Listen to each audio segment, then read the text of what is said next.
A streak of blue. Thomas and Edward gave a splendid effort building the railway, but they weren't suited for fast mainline services. As such, the Fat Director purchased another engine called Henry. Although a good sort, he was prone to steaming troubles, which caused endless frustration. Due to a lack of funds, engines were loaned from other railroads. One of these, known only as 87546, fancied himself the savior of the line, and never failed to make it known. "Fret no longer," he declared, dragging Henry and his train into the big station. "For I have restored order to our timetable once more." "Does he ever tire of all that hot air in his boiler?" Thomas remarked to Edward. "I say, you, little one," the big engine beckoned to Thomas. "Be a good lackey, take my coaches and the indisposed away.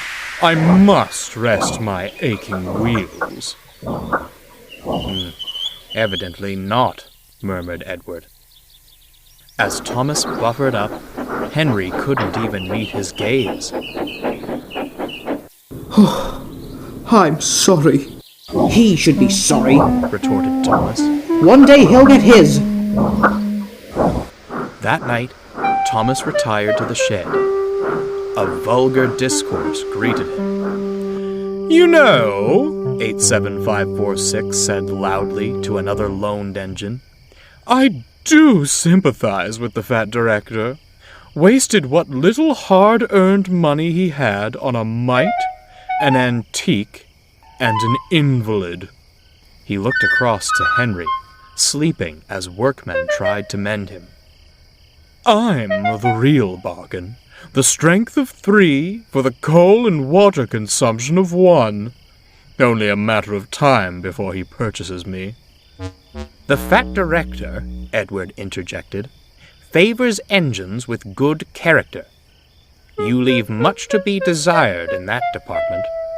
"And where has good character led you, replied 87546. "Certainly not the main line. Speed and strength are all that matters there. When I pull coaches, you merely see a streak of blue. Engines like you fade into the background. I'd like to see you do my work without falling to pieces." He turned back to the other engine. "Now, a more pressing matter. When I am purchased, what do you suppose my proper name should be?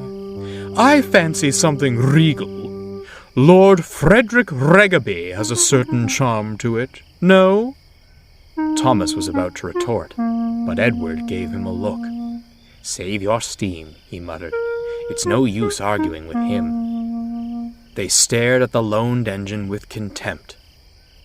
Henry, who'd only been pretending to sleep, had heard everything. The next morning, 87546 awoke to a startling sight. There was Henry, hissing and wheeshing, halfway on the turntable. "What the devil is this?" "Oh dear," Henry coughed feebly. "Thought the men had made me better." "Well, get better and out of my way this instant. My admiring passengers are waiting. I demand extrication at once." But the other engines had all left for work. They couldn't have helped anyhow, for there was no way onto the turntable. "Worse and worse," the Fat Director scowled as he paced the platform. "The passengers cannot be kept waiting. I'm sorry, Edward. As the others have gone, you'll have to take the coaches." Edward gulped, staring at the long train. "Begging your pardon, sir, but this is a bit beyond my capabilities." "Not if I helped you," bubbled Thomas, shuffling alongside. "2 engines are better than 1, sir. Besides, the others can manage their own shunting for a while." The Fat Director considered. Very well, he said at last. Off you go. Do your best, but take care. The engines backed excitedly onto the train. The passengers marveled at the strange combination, but were thankful to have any train at all. Finally, the guard's whistle blew. Come on, called Thomas. Steady now, advised Edward.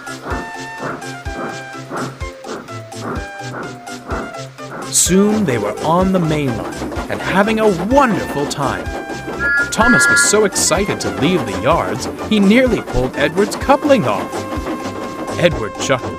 He was glad to stretch his wheels again. The two engines worked so well, the coaches felt light as air. The other engines were shocked as they raced past, whistling with glee.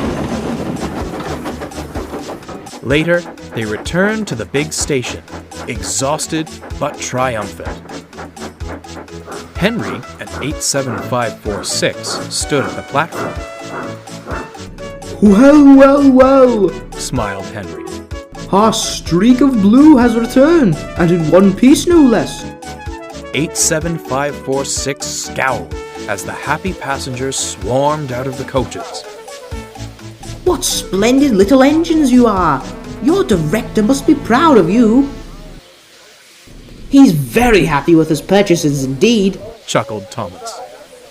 No, ha ha, fumed 87546 as he puffed away. You were only allowed out of the yard because clanky old Edward couldn't manage alone. Enjoy your brief moment in the limelight. It's already fading. If I didn't know any better, smirked Thomas, I'd say he didn't like shunting his own train. He chortled off to the water column, but Edward stayed behind. Are you all right, Henry? What on earth happened this morning? Oh, the usual steaming troubles. You know how it is. Miraculously, the problem seemed to vanish after you'd gone. You didn't, Edward gasped. Now, Edward, Henry grinned. Do you really think I'd do such a thing? And without another word, Henry steamed away.